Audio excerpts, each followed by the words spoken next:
Hello everyone. तो इस video में हम लोग 60 डिग्री और 30 डिग्री के लिए ट्रिग्नोमेट्रिक रेशियोज़ का वैल्यू देखेंगे। ठीक है, इसके पिछले वाले वीडियो में हम लोग 45 डिग्री के लिए ट्रिग्नोमेट्रिक रेशियोज़ का वैल्यू देखे थे और इस वीडियो में हम लोग 30 डिग्री और 60 डिग्री का देखेंगे। तो हम अब स्टार्ट करते हैं। तो अब देखेंगे हम लोग ट्रिग्नोमेट्रिक रेशियोज़ यानी कि T ratios of 30 degree and 60 degree. Trigonometric ratios of 30 degree and 60 degree. इसके पहले वाले वीडियो में हम डिस्कस किए थे कि हम लोग एक्यूट एंगल्स के लिए ट्रिग्नोमेट्रिक रेशियोज का वैल्यू निकाल रहे हैं। ठीक है, तो कौन कौन से हम एंगल्स देखे थे, सम स्पेसिफिक एंगल्स कौन कौन से देखे थे। तो 0 डिग्री देखे थे, 30 डिग्री, 45 डिग्री, 60 डिग्री और 90 डिग्री देखे थे। कुछ स्पेसिफिक एंगल्स के लिए हम लोग ट्रिग्नोमेट्रिक रेशियोज का वैल्यू देख रहे थे और वो स्पेसिफिक या पर्टिकुलर एंगल क्या है था, 0 डिग्री था, 30 डिग्री, 45 डिग्री, 60 डिग्री और 90 डिग्री। तो इसके पिछले वाले वीडियो में हम 45 डिग्री के लिए सारे ट्रिग्नोमेट्रिक रेशियोज का वैल्यू चेक कर लिए थे। ठीक है, इसके पिछले वाले वीडियो में 45 डिग्री के लिए सारे ट्रिग्नोमेट्रिक रेशियोज का वैल्यू देख लिए थे। इस वीडियो में हम लोग 30 डिग्री और 60 डिग्री के लिए सारे ट्रिग्नोमेट्रिक रेशियोज का वैल्यू चेक करेंगे। ठीक है, मतलब कि साइन 30 डिग्री का वैल्यू क्या होता है, कॉस में 30 डिग्री का वैल्यू क्या होता है, tan 30 का वैल्यू क्या होता है। जस्ट वैसे ही हम लोग साइन 60 का वैल्यू देखेंगे। मतलब सारे ट्रिग्नोमेट्रिक रेशियोज के लिए 60 डिग्री का वैल्यू चेक करेंगे और सारे ट्रिग्नोमेट्रिक रेशियोज के लिए 30 डिग्री का वैल्यू चेक करेंगे। ठीक है, तो अगर हम बात करें 30 डिग्री का, तो हम लोग पहले ही देख चुके हैं कि साइन 30 डिग्री जो होता है, पहले देख लेते हैं इसको कि साइन 30 का वैल्यू क्या होता है। तो साइन 30 डिग्री का वैल्यू हम लोग पढ़े हैं, मतलब पढ़े नहीं है, मतलब आप लोग देखे होंगे कहीं पे। साइन 30 डिग्री का वैल्यू कितना होता है, 1/2। कॉस 30 डिग्री की बात करें तो कॉस 30 का वैल्यू होता है √3/2। ठीक है, उसके बाद अगर हम tan 30 की बात करें तो tan 30 डिग्री का वैल्यू क्या होता है, 1/√3। ठीक है, तो इसी तरह हम लोग आगे कॉट के लिए भी निकाल सकते हैं। ठीक है, कॉट के लिए सेक 30 के लिए सेक के लिए निकाल सकते हैं, कॉसेक के लिए निकाल सकते हैं, सारे के लिए निकाल सकते हैं। उसी तरह अगर हम साइन 60 का बात करें तो साइन 60 डिग्री का वैल्यू कितना होता है, 1/2। उसी तरह कॉस 60 डिग्री की बात करें तो कॉस 60 डिग्री का वैल्यू क्या होता है, √3/2। उसी तरह अगर हम बात करें, यहाँ पे गलती हो गया है, कॉस साइन 30 जो होगा इसका वैल्यू होगा √3/2 और कॉस 60 का जो वैल्यू होता है वो होता है 1/2। ठीक है, वहीं अगर हम tan 60 की बात करें तो tan 60 डिग्री का वैल्यू कितना होता है, √3। जस्ट वैसे ही अगर हमको cot 60 डिग्री निकालना है तो cot 60 का वैल्यू कितना हो जाएगा, 1/tan 60 डिग्री हो जाएगा, क्योंकि हमको मालूम है कि cot थीटा किसका रेसिप्रोकल होता है, तो tan थीटा का रेसिप्रोकल होता है। जस्ट वैसे ही अगर हम sec 60 डिग्री की बात करें तो sec 60 डिग्री निकालना रहेगा तो क्या होगा, 1/cos 60 डिग्री, यानी कि sec थीटा किसका रेसिप्रोकल होता है, cos का। उसी तरह हमको सेक 60 डिग्री निकालना है, सेक नहीं, सेक तो हो गया, कॉसेक का बात करते हैं। तो अगर हमको कॉसेक 60 डिग्री का निकालना होगा तो ये हो जाएगा 1/sin 60 डिग्री, क्योंकि हमको मालूम है कि कॉसेक थीटा जो होता है साइन का रेसिप्रोकल होता है। तो साइन 60 का √3/2, कॉस 60 का 1/2 होता है, tan 60 का √3। अब बाकी सारे ट्रिग्नोमेट्रिक रेशियोज का 60 डिग्री पर वैल्यू निकालने के लिए सबका हम रेसिप्रोकल कर देंगे। जस्ट वैसे ही यहाँ पे भी हम लोग कर सकते हैं। अगर हमको cot 30 डिग्री का वैल्यू चाहिए तो 1/tan 30 डिग्री कर देंगे। अगर हमको sec 30 डिग्री चाहिए होगा तो ये कितना हो जाएगा, 1/cos 30 डिग्री हो जाएगा। जस्ट वैसे ही अगर हमको cosec 30 डिग्री चाहिए होगा तो cosec थीटा किसका रेसिप्रोकल होता है, sin थीटा का, तो ये हो जाएगा sin 30 डिग्री। ठीक है, तो ऐसे हम लोग क्या करेंगे, अलग अलग ट्रिग्नोमेट्रिक रेशियोज का वैल्यू 30 डिग्री के लिए निकालेंगे। ठीक है, जस्ट वैसे ही यहाँ पे भी अलग अलग ट्रिग्नोमेट्रिक रेशियोज का वैल्यू 60 डिग्री के निकाले। ठीक है, तो ये जो वैल्यू है आया कहाँ से, कैसे आया, मतलब किस प्रूफ से आया। जैसे हम लोग 45 डिग्री के लिए प्रूफ देखे थे। ठीक है, कि साइन 45 डिग्री का वैल्यू 1/√2 क्यों होता है, कॉस 45 का 1/√2 कैसे आया, tan 45 डिग्री का 1 कैसे आया, तो ये प्रूफ देखे थे। वही प्रूफ देखेंगे हम लोग 30 डिग्री और 60 डिग्री के लिए। ठीक है, तो अब हम स्टार्ट करते हैं प्रूफ। तो इसको हम क्लीन कर रहे हैं, इसको नोट कर लो, इसको हम चेक करेंगे, फिर अभी हम प्रूफ करेंगे तो ये वैल्यू फिर से लिखेंगे। अभी रैंडमली लिख लिए कि ये वैल्यू होता है, ताकि जब हम लोग प्रूफ करें तो मिला पाएंगे कि हाँ वैल्यू सही है कि गलत है। ठीक, अब इसको हम क्लीन करते हैं।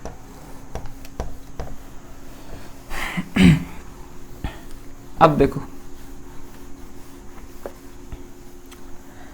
अब हमको 30 डिग्री एंगल के लिए और 60 डिग्री एंगल के लिए अलग अलग ट्रिग्नोमेट्रिक रेशियोज का वैल्यू चाहिए होगा, ठीक है।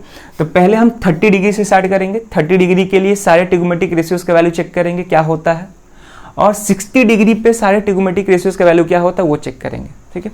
लेकिन इसको प्रूफ करने के लिए हमको एक राइट एंगल ट्रायंगल चाहिए, क्योंकि ट्रिग्नोमेट्रिक रेशियोज का जो कंसेप्ट होता है वो किस पे एप्लीकेबल होता है, वो राइट एंगल ट्रायंगल पे एप्लीकेबल होता है। तो ये भी चीज़ प्रूफ करने के लिए हमको क्या चाहिए होगा, राइट एंगल ट्रायंगल चाहिए होगा। तो पहले हम क्या करेंगे, एक राइट एंगल ट्रायंगल लेंगे। इसके पहले वाले वीडियो में भी हम देखे थे, जब 45 डिग्री का प्रूफ देखे थे तो उसमें भी हम लोग राइट एंगल ट्रायंगल को लिए थे। तो इस एंगल को भी प्रूफ करने के लिए हमको क्या लेना पड़ेगा, राइट एंगल ट्रायंगल लेना पड़ेगा। तो हम यहाँ पे राइट एंगल ट्रायंगल ले लिए, ठीक है। हम यहाँ पे राइट एंगल ट्रायंगल ले लिए। अब हम इसको ए बोल रहे हैं, ये बी है और ये मान लो सी है, और यहाँ पे बी जो एंगल बन रहा है, एंगल बी जो है वो कितना है मेरा, 90 डिग्री है। तो राइट एंगल ट्रायंगल हो गया। अब देखते हैं, अगर हमको 30 डिग्री के लिए निकालना है, सारे ट्रिग्नोमेट्रिक रेशियोज का वैल्यू 30 डिग्री पे निकालना है, तो किसी भी एंगल को, यानी कि एंगल ए और एंगल सी को हम 30 डिग्री लेट कर सकते हैं। तो मान लो हम एंगल ए को 30 डिग्री मान रहे हैं, यानी कि जो मैं थीटा होगा यहाँ पे कितना होगा, 30 डिग्री। तो हम एंगल ए को 30 डिग्री कंसिडर कर रहे हैं। तो ये एंगल कितना हो गया, 30 डिग्री। तो एंगल ए मेरा 30 डिग्री है, एंगल बी कितना है, 90 डिग्री है। तो एंगल सी कितना हो जाएगा, तो कल बताए थे कि किसी भी ट्रायंगल में तीनों एंगल्स का सम कितना होता है, 180 डिग्री होता है। तो तीनों एंगल्स का सम करते हैं, तो angle A plus angle B plus angle C, ये कितना हो जाएगा मेरा, 180 डिग्री हो जाएगा, ठीक है। अब हमको एंगल ए मालूम है, एंगल ए कितना है, 30 degree, angle B 90 degree, angle C नहीं मालूम है, ये निकालना है हमको।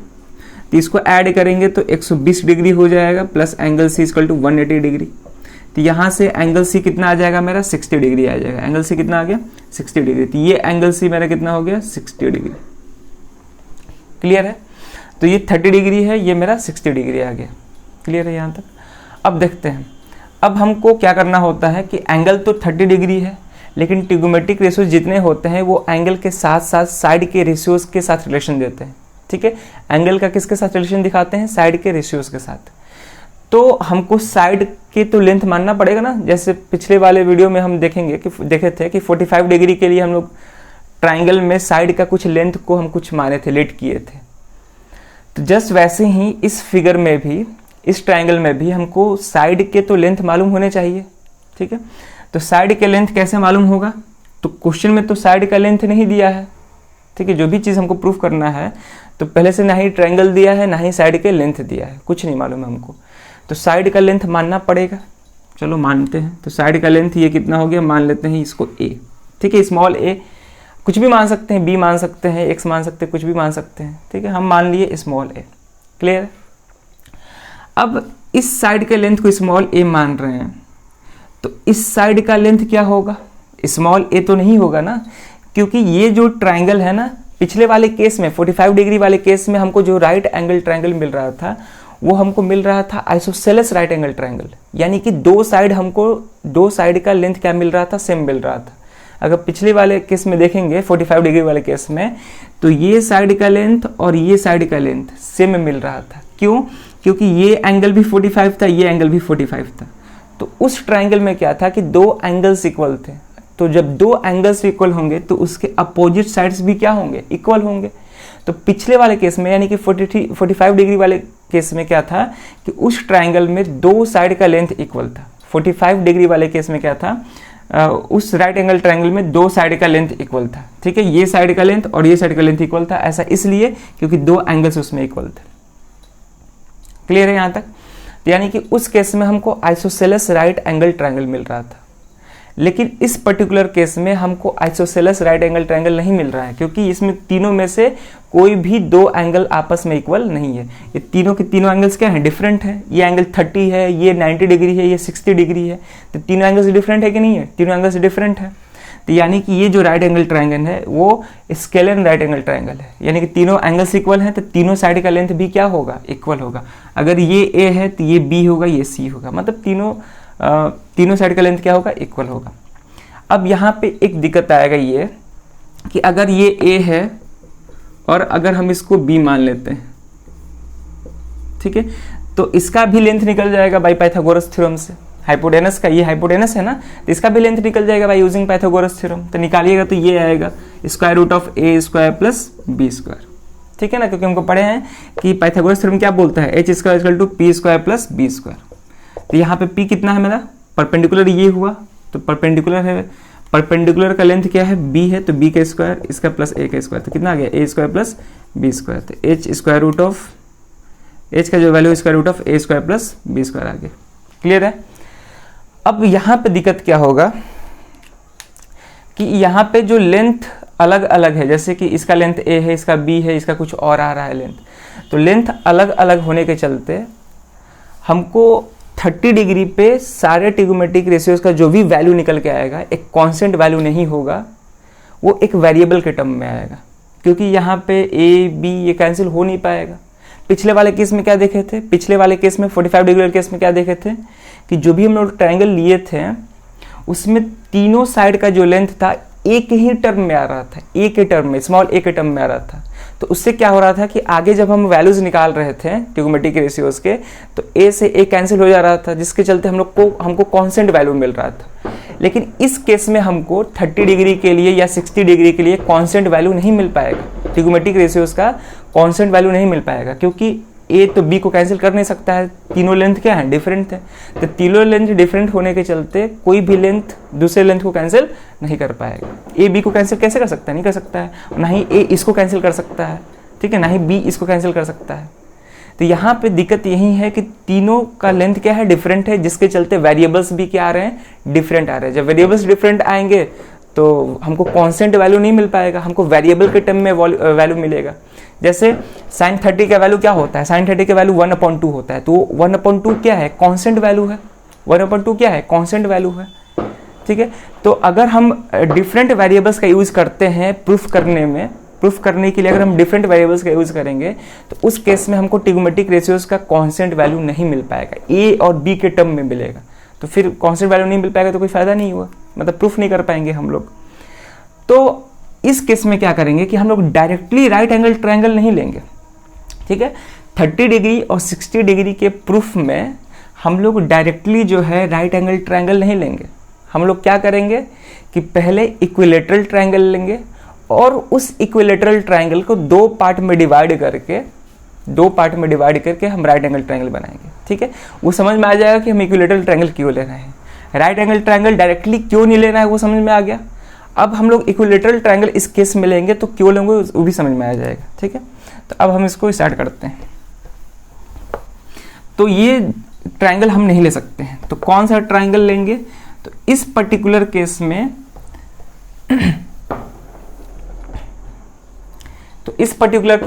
में हम इक्विलेटरल ट्रायंगल लेंगे। इस पर्टिकुलर केस में क्या लेंगे, इक्विलेटरल ट्रायंगल। अब इक्विलेटरल ट्रायंगल क्यों ले रहे हैं, क्योंकि हमको 60 डिग्री भी प्रूफ करना है, ठीक है ना। तो हमको मालूम है कि इक्विलेटरल ट्रायंगल में क्या होता है कि तीनों एंगल्स इक्वल होते हैं। अब तीनों एंगल्स इक्वल होते हैं तो उनका मेजरमेंट क्या होता है तीनों एंगल्स का, तो तीनों एंगल्स का मेजरमेंट 60 डिग्री होता है। कितना, 60 डिग्री। अगर हम आइसोसेलेस ट्रायंगल लेते हैं तो जरूरी नहीं है कि हमको 60 डिग्री मिल जाए, क्योंकि दो ही एंगल्स इक्वल होते हैं, ठीक है ना। तो जरूरी नहीं कि वो दोनों एंगल 60 डिग्री ही हो।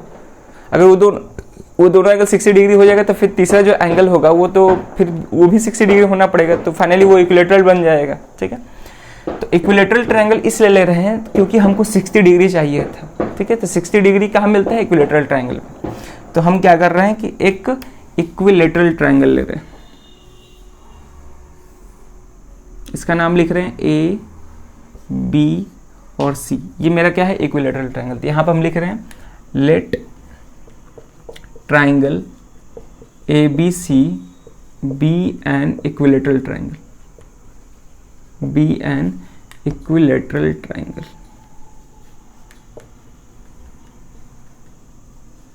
ठीक है। हम चाहिए से लिख सकते थे let A B C be an equilateral triangle. अब इक्विलेटरल ट्रायंगल होगा अगर इक्विलेटरल ट्रायंगल है तो तीनों साइड का लेंथ क्या होगा, इक्वल होगा, और साथ साथ तीनों एंगल्स भी क्या होंगे, इक्वल होंगे।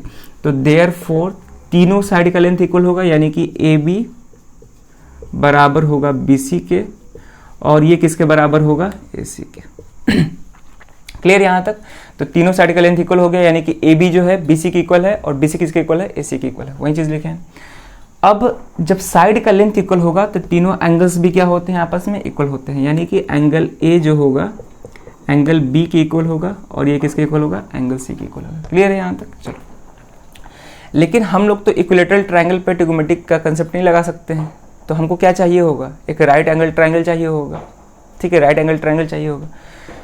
तो हम यहाँ पे राइट एंगल ट्रायंगल मतलब कंस्ट्रक्ट तो कर सकते हैं ना, इक्विलेटरल ट्रायंगल है, लेकिन हमको राइट एंगल ट्रायंगल कंस्ट्रक्ट कर सकते हैं, क्योंकि जो भी हमको थ्योरी पढ़ना होता है, जो भी कंसेप्ट पढ़े हैं वो राइट एंगल ट्रायंगल पे ही पढ़े हैं। तो इस ट्रायंगल को हम, इक्विलेटरल ट्रायंगल को हम बाय कंस्ट्रक्शन हम इसको किस में कन्वर्ट कर देंगे, इन राइट एंगल ट्रायंगल में। ठीक है, राइट एंगल ट्रायंगल में। तो कैसे करेंगे कि वर्टेक्स ए से, कोई भी वर्टेक्स से, तीनों में से कोई भी वर्टेक्स से हम उसके अपोजिट साइड पे एक परपेंडिकुलर ड्रॉ करेंगे। ठीक है, अपोजिट साइड पे क्या करेंगे, परपेंडिकुलर ड्रॉ करेंगे। ये लाइन स्ट्रेट नहीं है, ठीक है, फिर भी मतलब सही है। इसको और स्ट्रेट ड्रॉ करते हैं, इसको अब सही है। ठीक है, तो क्या करेंगे कि हम तीनों में से कोई भी एक वर्टेक्स से, तो हम ए वर्टेक्स को चूज किए हैं, वहां से उसके अपोजिट वाले साइड पे परपेंडिकुलर ड्रॉ करना है। ठीक है, परपेंडिकुलर ड्रॉ करना है, यानी कि यहाँ पे कंस्ट्रक्शन क्या करना है, छोटा सा। ठीक है, एक्चुअली में तो ये भी कंस्ट्रक्शन ही है, तो कंस्ट्रक्शन नहीं लिखे तो सही है, क्योंकि जो भी हम लोग फिगर बना रहे हैं खुद से ही कर रहे हैं। तो क्या करेंगे कि ये ए है, इस पॉइंट को हम डी मान लेते हैं। तो क्या लिखेंगे कि draw A D perpendicular to B C. क्या करेंगे हम, ए डी ड्रॉ करेंगे, किसके परपेंडिकुलर, बी सी के ड्रॉ करेंगे। ठीक है, अब हमको राइट एंगल ट्रायंगल मिल गया, दो राइट एंगल ट्रायंगल मिल गया, लेकिन हम किसी एक पे ही डिस्कस करेंगे, क्योंकि एक ही राइट एंगल ट्रायंगल की काम है, तो किसी एक पे डिस्कस करेंगे। अब देखो ध्यान से अब एक प्रॉपर्टीज याद रखना होगा कि किसी भी इक्विलेटरल ट्रायंगल में किसी भी एक वर्टेक्स से अगर हम परपेंडिकुलर ड्रॉ करते हैं अपोजिट साइड पे, तो ये जो परपेंडिकुलर है ये एंगल बाइसेक्टर की तरह भी बिहेव करता है और मीडियन की तरह भी बिहेव करता है। तो एंगल बाइसेक्टर का मतलब ये जो परपेंडिकुलर है एंगल ए को, ठीक है ना, मतलब जिस भी वर्टेक्स से ड्रॉ किए हैं उस वर्टेक्स का एंगल, तो ए से ड्रॉ किए हैं तो इसका एंगल कौन है, एंगल ए ही है। तो इस एंगल ए को ये जो लाइन है दो इक्वल पार्ट में क्या कर देगा, डिवाइड कर देगा। तो एंगल बाइसेक्टर का मतलब क्या होता है कि किसी एंगल को दो इक्वल पार्ट में डिवाइड करना। यानी कि अगर हम बात करें तो ये वाला एंगल जो है किसके इक्वल होगा, इसके इक्वल, यानी कि एंगल बी ए डी बराबर होगा किसके, डी ए सी के। ठीक है, क्योंकि ये इक्विलेटरल ट्रायंगल है और ये परपेंडिकुलर इसको बाइसेक्ट करता है। तो ये जो परपेंडिकुलर ड्रॉ किए हैं ये एंगल बाइसेक्टर की तरह भी बिहेव करता है और मीडियन की तरह भी बिहेव करता है। किस केस में, इक्विलेटरल ट्रायंगल केस में। अब एडी जो है मीडियन की तरह भी बिहेव कर रहा है, तो मीडियन का मतलब एडी जो है बीसी साइड को दो इक्वल पार्ट में डिवाइड करेगा। मीडियन ही होता है ना कि जो किसी साइड को क्या करे, दो इक्वल पार्ट में डिवाइड करे। तो यहाँ पे एडी भी वही काम करेगा, एडी जो है बीसी साइड को दो इक्वल पार्ट में डिवाइड करेगा। तो यहाँ पे दो पार्ट हमको मिल रहा है, कौन कौन सा, एक बीडी पार्ट मिल रहा है, एक सीडी या डीसी पार्ट मिल रहा है। तो ये दोनों पार्ट भी आपस में क्या होंगे, ये दोनों पार्ट भी आपस में इक्वल होंगे। ठीक है, तो यानी कि हम लिखेंगे draw AD perpendicular to BC, तो देयरफॉर ऐसे लिखेंगे, हाँ लिख सकते हैं, देयरफॉर क्या लिखेंगे, एंगल बी ए डी जो होगा वो बराबर होगा किसके, डी ए सी के, एंगल डी ए सी के। ठीक है, इसके अलावा ये जो बी डी होगा किसके इक्वल होगा, बी डी सी डी के इक्वल होगा, यानी कि बी डी जो होगा वो किसके इक्वल होगा, सी डी के इक्वल होगा। रीजन क्या लिखेंगे, रीजन लिखेंगे परपेंडिकुलर, रीजन लिखेंगे perpendicular drawn from any vertex to its opposite side act as an angle bisector as well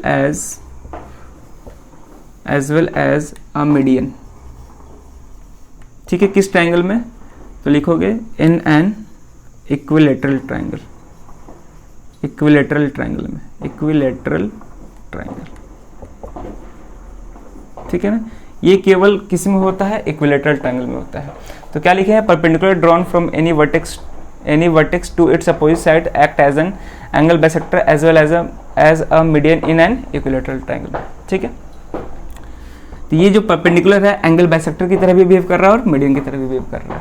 clear है यहाँ तक?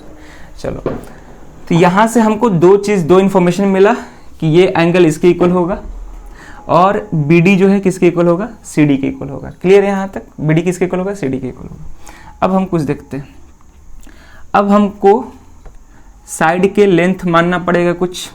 ठीक है ना, साइड के जो भी साइड है, मान लो हम इस राइट एंगल ट्राइंगल को कंसिडर कर रहे हैं, तो इस राइट एंगल ट्राइंगल के साइड के तो लेंथ कुछ मालूम होना चाहिए ना। ठीक है, देखते हैं हम कैसे करते हैं।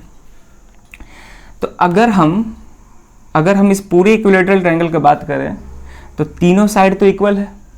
तो तीनों साइड अगर इक्वल है तो अगर इसका लेंथ हम a मान रहे हैं, इस साइड का लेंथ, तो इस साइड का लेंथ भी कितना होगा? स्मॉल a होगा। जस्ट वैसे ही इस वाले साइड का भी लेंथ कितना होगा? स्मॉल a होगा। क्लियर है यहाँ तक? लेकिन हमको किसी एक राइट एंगल ट्राइंगल पे वर्क करना है, तो वो राइट एंगल ट्राइंगल हम इसको कंसिडर कर रहे हैं। तो अगर इसको कंसिडर करें, इस ट्राइंगल को, तो इसका एक साइड का लेंथ मालूम चल गया a, दूसरा साइड कौन है? दूसरा साइड BD है, और तीसरा साइड कौन है? मेरा AD है। ठीक है, अगर हम इस राइट एंगल ट्राइंगल को, छोटे वाले राइट एंगल ट्राइंगल को कंसिडर करें तब, तो इसमें भी 3 साइड है, एक BD साइड है, एक AD साइड है, एक AB साइड है। तो AB का लेंथ कितना है? स्मॉल a है, पहले ही से माने। ठीक है, अब हमको BD का लेंथ चाहिए और AD का लेंथ चाहिए। ठीक है, तो हमको मालूम है कि अगर पूरे BC का लेंथ a है तो BD और CD दोनों आपस में इक्वल है। तो अगर इक्वल है तो इसका जो BD का लेंथ होगा ये a/2 होगा, और ये भी कितना होगा? मेरा a/2 होगा। सिंपल है। कैसे देखें? अगर हम BC का बात करें तो BC को हम लिख सकते हैं BD प्लस CD। BC को क्या लिख सकते हैं? BD plus CD। हमको CD का लेंथ नहीं चाहिए, हमको किसका चाहिए? BD का चाहिए। तो BD प्लस, क्या हम CD के बदले में BD लिख सकते हैं? क्यों? क्योंकि CD किसके इक्वल है? BD के इक्वल है। ठीक है, फाइनली हम ये प्रूफ कर चुके हैं कि यहाँ पे CD किसके इक्वल है? BD के इक्वल है। तो क्या हम CD की जगह पे BD लिख सकते हैं? लिख सकते हैं। तो कितना आ जाएगा? 2BD। यानी कि यहाँ से BC मेरा क्या आ गया? BC आ गया 2BD। तो यहाँ से BD मेरा कितना निकल के आ जाएगा? BC/2। और BC कितना है मेरा? A है, तो कितना आ गया? A/2। यानी कि यहाँ पे जो BD का लेंथ आया वो कितना आया? मेरा A/2 आया। क्लियर यहाँ तक? BD का लेंथ कितना निकल के आया? A/2। तो हमको एक ही वेरिएबल में चाहिए था हमको लेंथ। तो ये भी A है, ये भी A है, तो एक वेरिएबल में मिल गया। अब हम AD भी निकाल सकते हैं बाय यूजिंग पाइथागोरस थ्योरम, तो वो भी A के ही टर्म में आएगा, एक ही वेरिएबल के टर्म में आएगा। ठीक, लेकिन यहाँ पे थोड़ा सा दिक्कत ये है, एकदम सही है, थोड़ा सा दिक्कत ये है कि यहाँ पे BD का लेंथ फ्रैक्शन में आ रहा है। किस में आ रहा है? फ्रैक्शन में। और फ्रैक्शन में कैलकुलेशन थोड़ा सा कॉम्प्लिकेटेड हो जाता है। ठीक है, फ्रैक्शन में कैलकुलेशन क्या होता है? थोड़ा सा कॉम्प्लिकेटेड हो जाता है। तो उस केस में मतलब फ्रैक्शन से बचने के लिए हम क्या करेंगे, मतलब यहाँ पे जो फ्रैक्शन आ रहा है, लेंथ फ्रैक्शन में आ रहा है, तो उसको बचने के लिए क्या करेंगे कि हम इसके लेंथ को 2a मान रहे हैं। ये 2 है तो ये भी 2a हो जाएगा। यानी कि जिसको हम पहले a माने थे उसको 2a मान लेते हैं। तो ये 2a, ये भी 2a, तो ये भी 2a हो जाएगा। ठीक है, अगर ये साइड पूरा 2a है तो ये हाफ पार्ट होगा, तो 2a का हाफ कितना हो जाएगा? a हो जाएगा। यानी कि अब ये a हो गया, ये भी कितना हो जाएगा? a हो जाएगा। तो अब हमको फ्रैक्शन में नहीं मिल रहा है, अब जो साइड के लेंथ है वो फ्रैक्शन में नहीं मिल रहे हैं।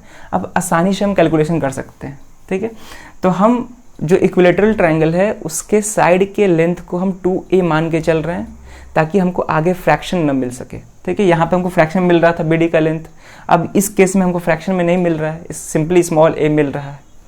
ठीक है, तो यहाँ से जो कैलकुलेशन है वो आसान हो जाएगा। इसीलिए हम इक्विलेटरल ट्राइंगल में तीनों साइड का लेंथ क्या माने हैं? 2a माने हैं। क्लियर है? तो यहाँ पे हम इसको लिख रहे हैं, यहाँ पे लिखेंगे let the length of sides of N equilateral triangle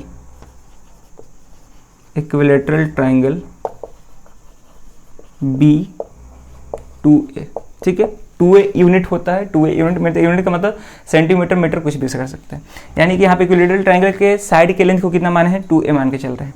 तो अगर 2A मान के चल रहे हैं तो BD का लेंथ कितना होगा, अभी बताएं। BD का लेंथ होगा A, तो BD का लेंथ कितना होगा, देयरफॉर लेंथ ऑफ BD ये हो जाएगा A, और CD का भी लेंथ कितना हो जाएगा, स्मॉल a हो जाएगा। क्लियर यहाँ तक। तो अगर हम इस राइट एंगल ट्राइंगल को, यानी कि इस राइट एंगल ट्राइंगल को कंसिडर कर रहे हैं, इस राइट एंगल ट्राइंगल को कंसिडर कर रहे हैं, तो इसका लेंथ 2a है, इसका a है, तो क्या हम AD का भी लेंथ निकाल सकते हैं ना, AD का भी लेंथ निकाल सकते हैं। तो AD का लेंथ कैसे निकालेंगे, बाय यूजिंग पाइथागोरस थ्योरम, तो यहाँ तक पहले नोट करिए, वीडियो पॉज करके, उसके बाद हम आगे बता रहे हैं, ठीक है। तो यहाँ तक नोट हो गया होगा, ठीक है। हम इसको क्लीन कर रहे हैं, इस पार्ट को।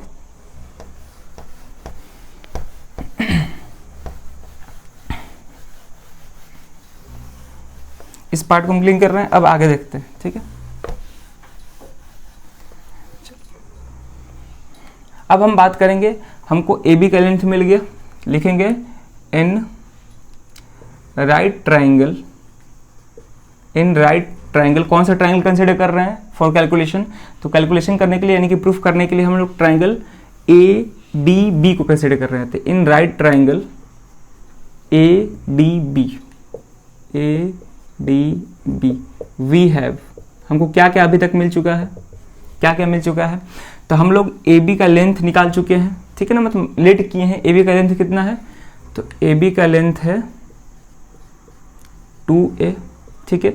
BD का लेंथ कितना मिला, स्मॉल a मिला, ठीक है।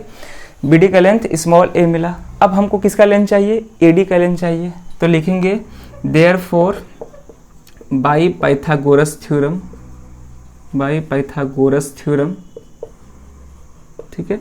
By Pythagoras theorem we know that, क्या हमको मालूम है कि हाइपोटेनस का स्क्वायर बराबर होता है p square plus p square, ठीक है। तो हाइपोटेनस कौन है, यहाँ पे AB है, तो AB का स्क्वायर बराबर, अब परपेंडिकुलर किसको लेट करें, तो थीटा के, अब इसमें क्या होता है कि थीटा के रिस्पेक्ट में परपेंडिकुलर और बेस को लेट करते हैं।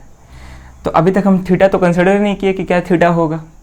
तो अगर ध्यान से देखें हम, तो इक्विलेटरल ट्राइंगल में तीनों एंगल्स कितना होता है, तीनों एंगल्स का मेजरमेंट 60 डिग्री होता है, यानी कि ये 60 डिग्री होगा, ये भी 60 डिग्री होगा, ठीक है। बात समझ में आ रहा है ना, तो और ये भी 60 डिग्री होगा, ये भी कितना होगा, पूरा ओवरऑल 60 डिग्री होगा, ठीक है। लेकिन यहाँ पे हम जो परपेंडिकुलर ड्रॉ किए हैं, ये तो एंगल बाइसेक्टर की तरह बिहेव कर रहा है। यहाँ पे जो हम परपेंडिकुलर ड्रॉ किए हैं वो एंगल बाइसेक्टर की तरह बिहेव कर रहा है, यानी कि ये जो AD है, एंगल A को 2 इक्वल पार्ट में डिवाइड कर दिया, यानी कि 60 डिग्री को 2 इक्वल पार्ट में डिवाइड कर देगा। तो 60 डिग्री को 2 इक्वल पार्ट में डिवाइड करेंगे तो कितना हो जाएगा, ये एंगल भी 30 डिग्री हो जाएगा, और ये एंगल भी कितना हो जाएगा, मेरा 30 डिग्री हो जाएगा, ये एंगल भी कितना हो जाएगा, 30 डिग्री हो जाएगा। तो पहले हमको 30 डिग्री निकालना है ना, यानी कि हमको यहाँ पे जो थीटा है, अगर हम थीटा का जो बात करें, थीटा कितना है, 30 डिग्री, यानी कि पहले हम लोग 30 डिग्री के लिए सारे ट्रिग्नोमेट्रिक रेशियोज का वैल्यू निकालेंगे, 30 डिग्री पे सारे ट्रिग्नोमेट्रिक रेशियोज का वैल्यू निकालेंगे। तो यहाँ पे थीटा क्या है, 30 डिग्री, तो ये थीटा हो गया। तो इस थीटा के रिस्पेक्ट में ये परपेंडिकुलर होगा, यानी कि BD परपेंडिकुलर होगा, और ये जो AD है ये क्या होगा, मेरा बेस होगा, ठीक है। तो परपेंडिकुलर यहाँ पे मेरा BD हो गया, तो BD का स्क्वायर, और बेस क्या है, मेरा AD है, इसके रिस्पेक्ट में अगर इसको हम थीटा कंसिडर कर रहे हैं तब, और थीटा हम 30 डिग्री को कंसिडर कर रहे हैं, फिर 60 डिग्री पे लेंगे, ठीक है। तो यहाँ पे इक्विलेटरल ट्रायंगल लेने से दो फायदा हो गया, हमको डायरेक्टली 60 डिग्री भी मिल गया और 30 डिग्री भी मिल गया, यानी कि जो हमको प्रूफ करना था, जो हमको जिस एंगल पे हमको सारे ट्रिग्नोमेट्रिक रेशियोज का वैल्यू निकालना था, वो एंगल हमको इक्विलेटरल ट्रायंगल लेने से आसानी से मिल गया। क्लियर है, चलो। तो BD स्क्वायर, और बेस कितना है मेरा, बेस AD है, ये परपेंडिकुलर है, ये बेस है, तो बेस क्या है मेरा, AD है। और हमको वैल्यू किसका चाहिए, AD का ही वैल्यू चाहिए। तो क्या करेंगे, हम AD को सेपरेट करेंगे, तो AD को इधर ही छोड़ देते हैं, तो मतलब AD स्क्वायर को एक तरफ कर देते हैं और BD स्क्वायर को इधर भेज देते हैं, तो क्या हो जाएगा, AD स्क्वायर तो इधर ही रह जाएगा, इधर आ जाएगा, तो क्या हो जाएगा, AB square minus BD square. Clear है। अब हमको AB मालूम है, AB कितना है 2A, तो 2A का स्क्वायर माइनस BD का लेंथ कितना है A, तो a का स्क्वायर कितना आ गया, ये हो गया 4a स्क्वायर, 2 का स्क्वायर 4, a का square a square minus a square, ये कितना निकल के आ गया 4a square minus a square, तो 3a स्क्वायर आ गया। क्लियर है यहाँ तक। अब हमको AD स्क्वायर का लेंथ नहीं चाहिए, हमको AD का लेंथ चाहिए, हमको AD स्क्वायर का नहीं चाहिए। तो स्क्वायर को जब उधर भेजेंगे, स्क्वायर को जब इक्वल को उधर भेजते हैं तो स्क्वायर रूट के साथ जाता है, तो 3a स्क्वायर हो गया और साथ में प्लस माइनस भी आता है। ठीक है, इसके पिछले वीडियो में बताया है, इसको प्लस माइनस भी लगता है। तो AD कितना हो जाएगा, AD हो जाएगा plus minus square root of 3, तो स्क्वायर रूट ऑफ 3 रहेगा क्योंकि 3 परफेक्ट स्क्वायर नहीं है, तो कोई भी इसका वैल्यू इंटीजर में नहीं आएगा। और a स्क्वायर जो है, a स्क्वायर का स्क्वायर रूट क्या होगा, तो स्क्वायर रूट स्क्वायर को कैंसिल करता है तो क्या आ जाएगा, सिंपली a आ जाएगा। ठीक है, अब लेंथ तो नेगेटिव हो नहीं सकता है, यहाँ पे AD का दो वैल्यू आ रहा है, यानी कि प्लस माइनस के साथ आ रहा है, तो माइनस वाला तो वैल्यू हो नहीं सकता है क्योंकि लेंथ कभी भी नेगेटिव नहीं होता है। तो यहाँ पे हम लोग केवल पॉजिटिव वाला लेंगे, केवल पॉजिटिव वाला। ठीक है, तो AD का वैल्यू कितना निकल के आया, तो AD मेरा √3a निकल के आया। ठीक है, यानी कि ये जो AD है इसका वैल्यू कितना निकल के आया, √3a निकल के आया। क्लियर है। अब हम लोग जिस ट्रायंगल पे वर्क करना है उस ट्रायंगल के तीनों साइड का लेंथ भी मालूम चल गया और एंगल भी मालूम चल गया, तो अब हम आसानी से डिफरेंट ट्रिगोमेट्रिक रेशियोज का वैल्यू उस एंगल पे हम निकाल सकते हैं, जिस भी एंगल पे चाहिए। 30 डिग्री पे चाहिए तो 30 डिग्री पे निकाल सकते हैं, 60 डिग्री पे भी निकाल सकते हैं। ठीक है, तो हम किस ट्रायंगल को कंसीडर किए हैं, तो हम कंसीडर किए हैं ट्रायंगल ADB को, यानी कि यहाँ पे 2 राइट एंगल ट्रायंगल मिल रहे हैं, दोनों में से किसी भी राइट एंगल ट्रायंगल को हम कंसीडर कर सकते हैं। ठीक है, छोटे इसको भी कर सकते हैं और इसको भी कर सकते हैं, कोई दिक्कत नहीं है, वैल्यू सेम ही आएगा। तो दोनों में से कोई एक राइट एंगल ट्रायंगल को चूज करना होता है, तो हम इसको चूज किए, आप लोग चाहेंगे तो इसको भी चूज कर सकते हैं। क्लियर है, तो इसको यहाँ तक नोट करो, उसके बाद हम आगे बताते हैं कैसे हम वैल्यू निकालेंगे। ठीक है, हम क्लीन कर रहे हैं इधर, इसको हम क्लीन कर देते हैं।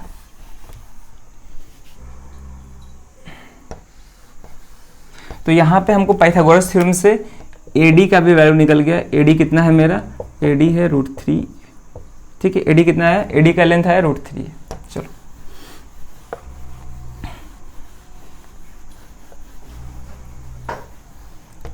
अब हम क्या कर रहे हैं कि अब हमको लेंथ भी मालूम चल गया, एंगल भी मालूम है।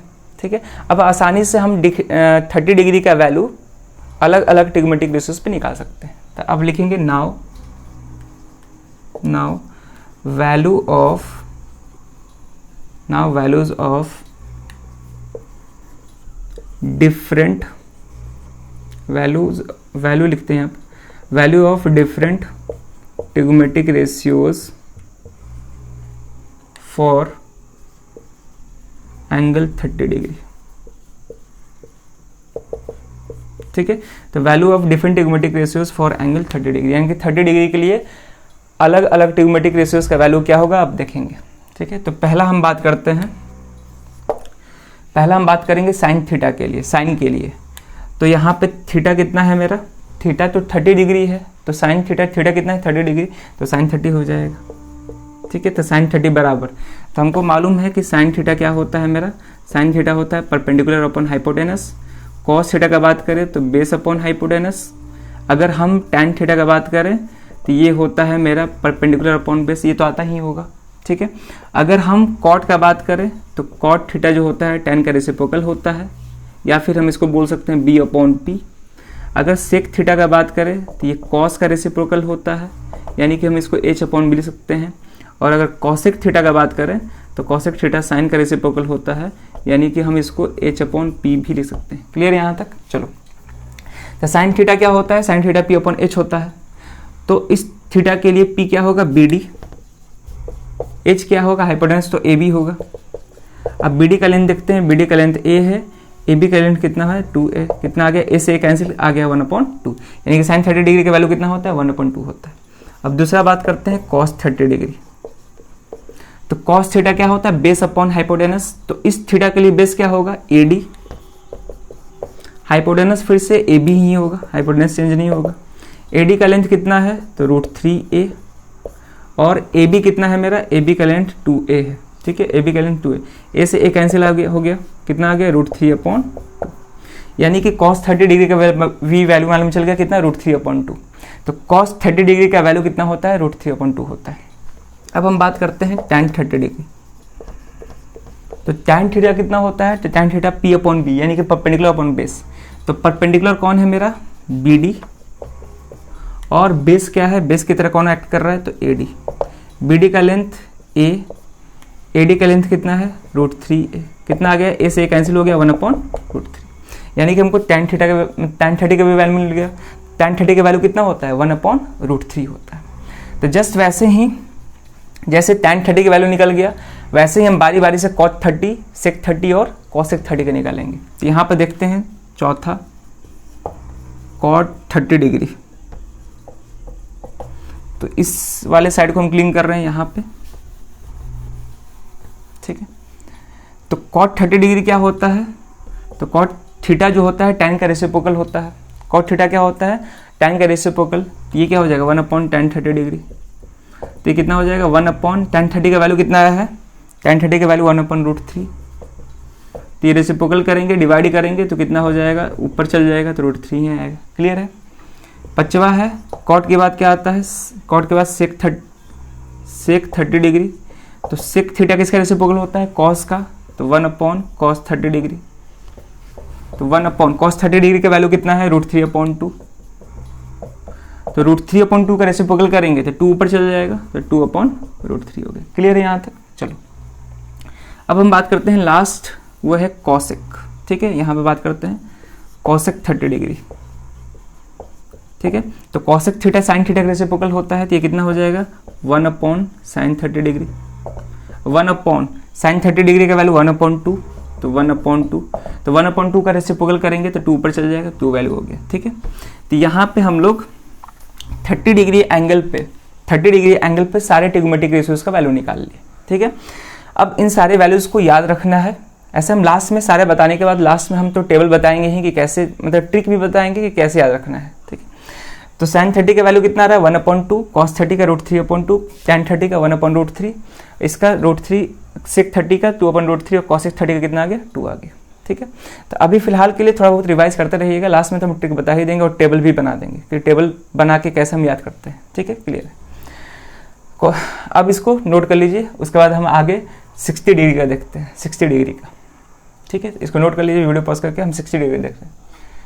तो यहाँ पे हो गया 30 डिग्री का। अब हम 60 डिग्री पे सारे ट्रिग्नोमेट्रिक रेशियोज का एंगल कंसिडर करेंगे।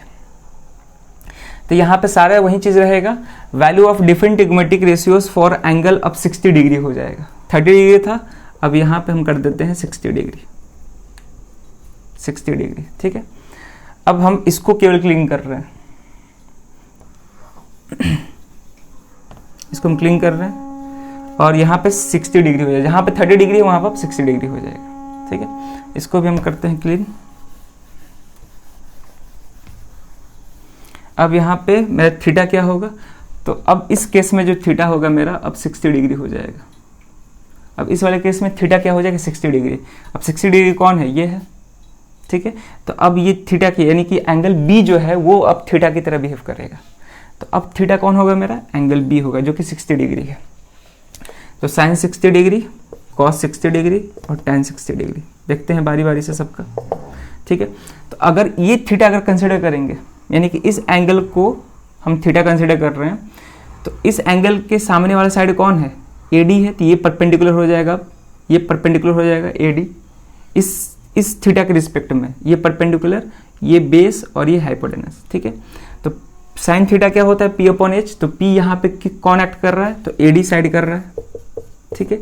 और यहाँ पे हाइपोटेनस क्या होगा, AB ही होगा, ठीक है। AD का लेंथ कितना है, तो AD का लेंथ √3a है। AB कितना है मेरा, AB 2a है, A से A कैंसिल, कितना आ गया √3/2, यानी कि साइन 60 का वैल्यू कितना होता है √3/2 होता है। cos 60 की बात किया जाए तो cos थीटा क्या होता है, cos थीटा अगर बात किया जाए तो cos थीटा होता है base upon hypotenuse. cos theta क्या होता है, बेस अपॉन हाइपोटेनस। तो बेस की तरफ कौन बिहेव कर रहा है, साइड BD बिहेव कर रहा है, ये यानी कि BD बिहेव कर रहा है, तो BD अपॉन हाइपोटेनस कौन होगा, AB ही होगा। तो BD का लेंथ कितना है, स्मॉल a, AB कितना है 2a, a कैंसिल, कितना आ गया 1/2, यानी कि cos में 60 डिग्री का वैल्यू कितना होता है 1/2। tan क्या होता है, tan थीटा, तो परपेंडिकुलर अपॉन बेस होता है, तो परपेंडिकुलर मेरा AD है और बेस कौन है, BD है, ठीक है। AD का वैल्यू कितना है, तो AD √3a है और BD कितना है a से a कैंसिल हो गया, कितना आ गया √3 आ गया। ठीक है, तो tan 60 डिग्री का वैल्यू कितना होता है √3। जस्ट वैसे ही अब हम लोग cot 60 का देखेंगे। ठीक है, 660 का और यहाँ पे हो जाएगा मेरा cosec 60 डिग्री का, तो यहाँ पर भी 60 कर देते हैं, ये भी 60 डिग्री हो जाएगा और ये भी कितना हो जाएगा 60 डिग्री। ठीक, अब इस वैल्यू को चेंज करना पड़ेगा। ठीक है, 1/tan 60 का वैल्यू कितना है √3 है, तो cot 60 का वैल्यू कितना हो गया 1/√3 हो गया। 660 1/cos 60 होगा, तो 1/cos 60 का वैल्यू कितना है 1/2 है। ठीक है, cos 60 का 1/2 है और 1/2 का रेसिप्रोकल करेंगे तो कितना होगा, सिंपली 2 होगा, यानी कि 660 का वैल्यू कितना होगा 2। cosec 60 क्या होगा 1/sin 60, यानी कि साइन का रेसिप्रोकल होगा, और sin 60 का वैल्यू √3/2 होता है, तो √3/2 का रेसिप्रोकल करेंगे तो कितना होगा 2/√3। ठीक है, यानी कि cosec 60 का वैल्यू कितना होता है 2/√3 होता है। तो यहाँ पे हम लोग 30 डिग्री और 60 डिग्री के लिए सारे ट्रिग्नोमेट्रिक रेशियोज का वैल्यू चेक कर लिए। ठीक है, ये 60 डिग्री का था, इसके पहले वाला कौन था मेरा 30 डिग्री के लिए था। तो यहाँ पे हम लोग 60 डिग्री 30 डिग्री और 45 डिग्री यानी कि 3 एंगल्स के लिए हम लोग सारे ट्रिग्नोमेट्रिक रेशियोज का वैल्यू चेक कर लिए। अब इसके अगले वाले वीडियो में हम लोग जो एंगल बच गया है, कौन कौन सा एंगल बच गया है, तो 0 डिग्री और 90 डिग्री ही एंगल बच गए हैं। ठीक है, 3 एंगल्स पे हम बात कर लिए हैं, केवल 2 ही एंगल बचा है, 0 डिग्री और 90 डिग्री ही बचा है। तो अगले वीडियो में हम लोग 0 डिग्री और 90 डिग्री पे सारे ट्रिग्नोमेट्रिक रेशियोज का वैल्यू चेक करेंगे। ठीक है, तो इस वीडियो में केवल इतना ही। ठीक है, होप कि समझ में आया होगा। तो इस वीडियो में बस इतना ही, अगले वीडियो से हम 0 डिग्री और 90 डिग्री को डिस्कस करेंगे। ठीक है, थैंक्स।